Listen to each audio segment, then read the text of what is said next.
Hello everyone, welcome to my channel. మా ఊరికి just 130 kilometres డిస్టెన్స్లో పసుపుల దత్తాత్రేయ క్షేత్రం ఉంటుంది. ఎన్నోసార్లు వెళ్ళాలనుకొని కుదరక వెళ్ళలేకపోయాము. ఈ వీకెండ్ అక్కడికి వెళ్దామని ప్లాన్ చేసుకొని ఎర్లీ మార్నింగ్ లేచి స్టార్ట్ అయిపోయాము.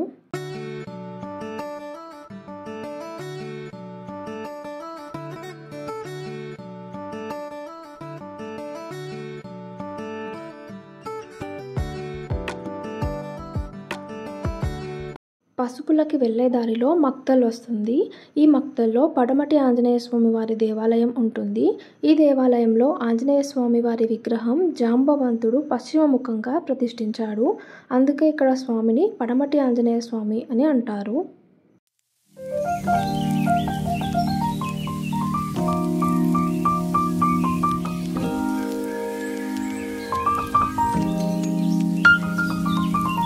హనుమంతుని యొక్క 3 అవతారాల గురించి మనకి ఋగ్వేదంలోని బలితార్థ సూక్తంలో ఉంటుంది. ఈ వేదమంత్రమైన సూక్తంలో హనుమ, భీమ, మధ్వావతారాల గురించి మనకి వివరిస్తారు. మనకి కనిపించే విగ్రహం ఇక్కడ హనుమంతుని రూపంలో ఉంటుంది. అలాగే అతని చేతిలో గద, జంధ్యము, మొలతాడు ఇవన్నీ భీమావతారాన్ని మనకి సాక్షాత్కరింపజేస్తాయి. అలాగే తల చుట్టూ ఉండే కాషాయ వస్త్రము వెనుక భాగం ముడివేసినట్టు ఉంటుంది. ఇది స్వామి యొక్క తృతీయ అవతారమైన మధ్వావతారాన్ని సూచిస్తుంది. ఈ 3 అవతారాలని సాక్షాత్కరించేలాగా ఇక్కడ ఆంజనేయ స్వామి వారి విగ్రహం ఉంటుంది. తప్పకుండా ఒకసారి వచ్చి విజిట్ చేయండి. తర్వాత చెరుకు రసం తాగేసి పసుపులకి స్టార్ట్ అయిపోయాము. మేమైతే ఓన్ వెహికల్లో వస్తున్నాము. కానీ ఒకవేళ మీరు వేరే ప్లేసెస్ నుండి రావాలనుకుంటే మక్తల్ బస్ ఎక్కండి. మక్తల్లో దిగేసి అక్కడ నుండి ప్రైవేట్ ఆటో బుక్ చేసుకోవాలి. ఈ టెంపుల్కి పబ్లిక్ ట్రాన్స్పోర్టేషన్ లేదు. సో మక్తల్ నుండి రావడమే దారి, తెలంగాణ సైడ్ నుండి అయితే. సో ఈ క్షేత్రం మనకి తెలంగాణ బార్డర్లో సగం ఉంటుంది, కర్ణాటక బార్డర్లో సగం ఉంటుంది. మధ్యలో కృష్ణానది ప్రవహిస్తూ ఉంటుంది. కర్ణాటక సైడ్ దీన్ని కుర్వాపురం అంటారు, తెలంగాణ సైడ్ అయితే పసుపుల క్షేత్రం అంటారు. సో మీరు తెలంగాణ సైడ్ నుండి రావాలనుకుంటే మక్తల్ నుండి రావచ్చు. ఈ టెంపుల్ పచ్చని పంట పొలాల మధ్యలో కృష్ణానది తీరంలో చాలా ప్రశాంతంగా ఉంటుంది. ఈ క్షేత్రాన్ని టెంపుల్ అనడం కన్నా పీఠం అంటేనే సరిగ్గా ఉంటుంది. మీకు మ్యాప్ చూపిస్తున్నాను చూడండి. కుర్వాపురం, పసుపుల మధ్యలో కృష్ణానది. మేమైతే బోట్లో ఫస్ట్ కుర్వాపురం సైడ్ వెళ్ళాము. ఫస్ట్ అక్కడ దర్శనం చేసుకొని రావాలి అని చెప్పారు. సో ఈ బోట్లో వెళ్తుంటే చాలా ప్రశాంతంగా ఉంది. రైనీ సీజన్ కాబట్టి వాటర్ ఫ్లో అయితే చాలా బాగుంది. మేము అంతగా అనుకోకుండా వచ్చేసాం కాబట్టి ప్రిపేర్ అవ్వలేదు, కానీ వస్తే ఇక్కడ నదీ స్నానం కూడా చేయొచ్చు. సో అవతల సైడ్ ఉన్నది కుర్వాపురం. మాకు రివర్ క్రాస్ చేయడానికి 50 రూపీస్ తీసుకున్నారు 1 సైడ్ క్రాస్ చేయడానికి. ఎందుకంటే ఇక్కడ నుండి అక్కడికి వెళ్ళడానికి తెలంగాణ వాళ్ళు వస్తారంట, బోట్ నడిపే వాళ్ళు. అక్కడ నుండి ఇక్కడికి కర్ణాటక వాళ్ళు తీసుకొస్తారంట. జస్ట్ 5 to 10 మినిట్స్లో మనం తెలంగాణ టు కర్ణాటక బార్డర్ని క్రాస్ చేస్తాం ఈ రివర్ ద్వారా. టెంపుల్లోకి వెళ్తూ టెంపుల్ని చూపిస్తూ మీకు ఈ స్థలం యొక్క పురాణాన్ని, ఇక్కడ శ్రీపాద శ్రీవల్లభ దత్తాత్రేయ స్వామి గారి చరిత్రని ఈ టెంపుల్ పూజారి గారు వివరించారు. అది మీకు వారి మాటల్లోనే వినిపిస్తాను.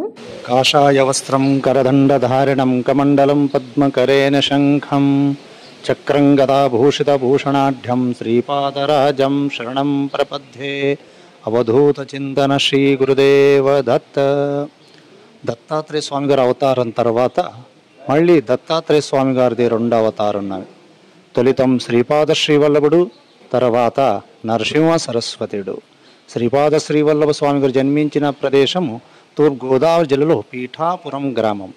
అక్కడ స్వామిగారు అవతరించి అనుష్ఠానము, ధ్యానము, సాధన కోసము స్వామిగారు తీర్థక్షేత్ర బయలుదేరినారు.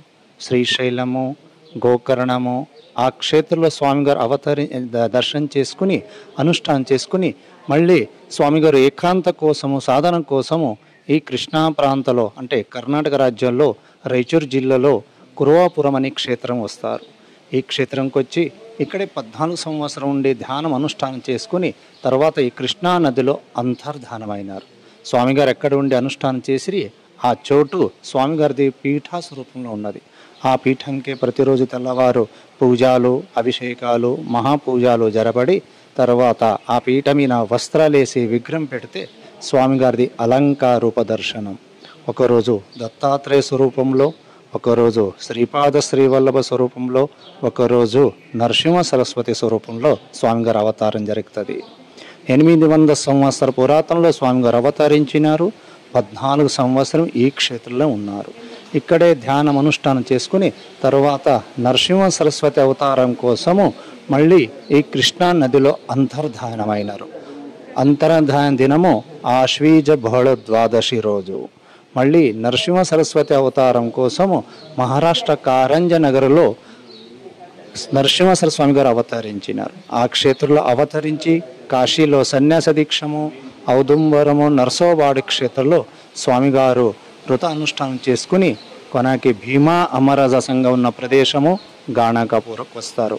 అక్కడ వచ్చి మఠం కట్టించి భక్తుల ఉద్ధార కోసం, లోక కళ్యాణ కోసం స్వామిగారు నిర్గుణ పాదాలు అక్కడ వదిలేసి శ్రీశైల దగ్గర కదళీవనంలో అంతర్ధానమైనారు. మూలతము దత్తాత్రేయ సంప్రదాయంలో యాదే క్షేత్రంలో స్వామిగారి సమాధి లేదు. ఉంటే పాదాల స్వరూపము, ఇకుంటే పీఠ స్వరూపంలో ఆ క్షేత్రంలో స్వామిగారు రూపంలో ఉంటారు. చాలా బాగా వివరించారు కదా. సో ఇక్కడ మనం ఒకవేళ 1-2 రోజులు కానీ స్టే చేయాలనుకుంటే రూమ్స్ కూడా అవైలబుల్లో ఉన్నాయి. చాలా తక్కువ కాస్ట్లో ఉండొచ్చు. మేమైతే ఇలా ఉంటుందని తెలియక ప్లాన్ చేసుకోలేదు. కానీ ఒకరోజు స్టే చేస్తే చాలా బాగుంటుంది. కానీ ఇక్కడ ఎలాంటి ఫుడ్ స్టాల్స్ కానీ హోటల్స్ కానీ ఉండవు. ఫుడ్ మనమే ప్లాన్ చేసుకొని తెచ్చుకోవాలి. మధ్యాహ్నం అయితే వీళ్ళే ఇక్కడ భోజనం పెడతారు. ఇందాక పూజారి గారు చెప్పినట్టుగా ఈ క్షేత్రానికి దత్తాత్రేయ స్వామి వారు మొదటి అవతారంలో అంటే శ్రీపాద శ్రీవల్లభుడి అవతారంలో వచ్చి ఇక్కడే ధ్యానం చేసి కృష్ణలో అంతర్ధానమైపోయాడు. తర్వాత మరి 2 అవతారాలు వచ్చాయి. దాని తర్వాత మనకి కాలాంతరంగా మనకి గురువులు కూడా వచ్చారు. అందులోనే సాయిబాబా కూడా.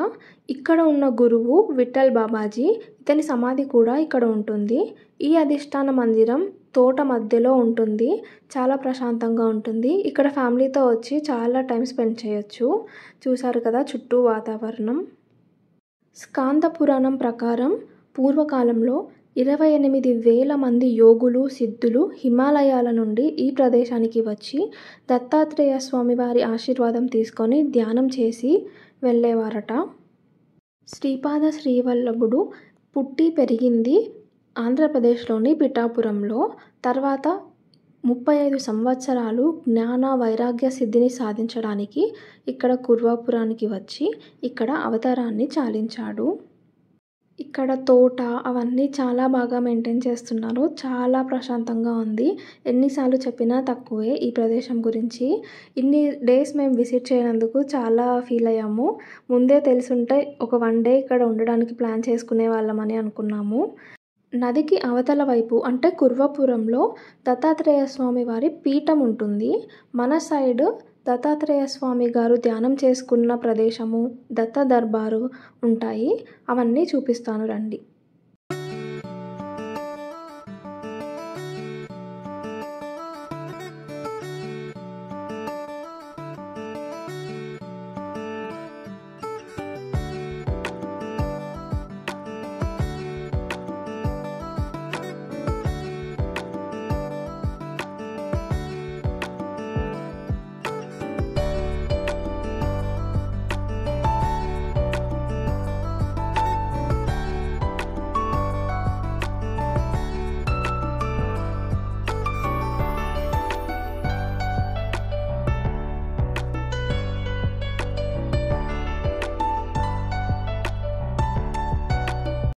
ఇక్కడ ఔదుంబర వృక్షం ఉంటుంది, అంటే మేడి చెట్టు.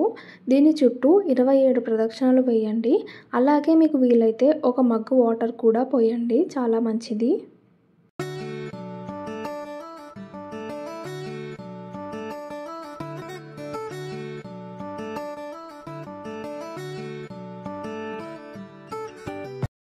దత్త దర్బార్ వరండా నుండి వ్యూ చూడండి. రైట్ సైడ్లో కృష్ణానది ప్రవహిస్తూ ఉంటుంది. లెఫ్ట్ సైడ్లో పంట పొలాలు ఉంటాయి. చల్లని గాలి వస్తుంది. చాలా ప్రశాంతంగా ఉండొచ్చు. ఇక్కడ మెడిటేషన్ కూడా చేసుకోవచ్చు మనం.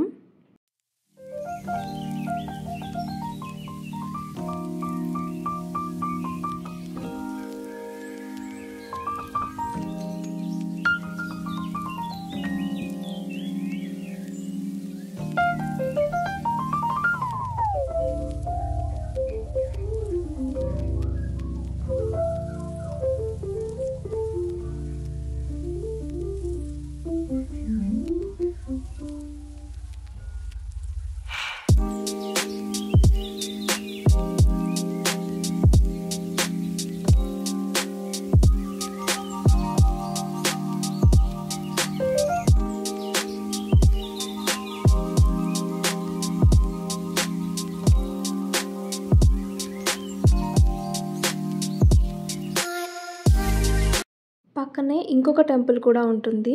ఈ టెంపుల్‌లో శివుడు, సాయిబాబా, శ్రీరాముడు, లక్ష్మణుడు, సీతాదేవి ఉంటారు. తెలంగాణ సైడ్ నుండి రావడానికి నేను దారి చెప్పాను కదా!